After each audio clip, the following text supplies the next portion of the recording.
In a 2022 report, your researchers found that current testing practices and protocols need to be improved to better detect a driver's drug use and accurately report the prevalence of drug-impaired driving.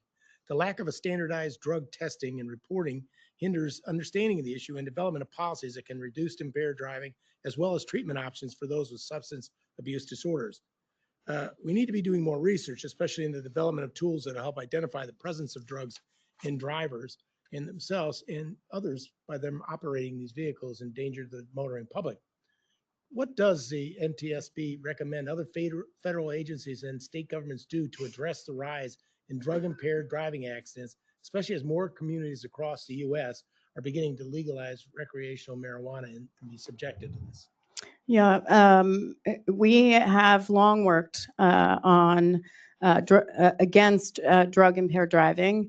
We work with states. We recently did an investigation in Oklahoma where some teens died, and it involved drug impaired driving. And actually, we had found that there, and this is really across the United States. I'm sure you all remember that when we all went to school, we had driver education and as part of our school curriculum, and it was pretty robust. Today, that education doesn't occur. So for teens that died in Oklahoma, we had found that driver education around drug impaired driving did not occur. Now they put that back in place, but that doesn't occur across our country. What's very interesting is that organizations have done some research and have found that for teen drivers in particular, teen drivers, a third of them think it is legal to drive after intaking marijuana.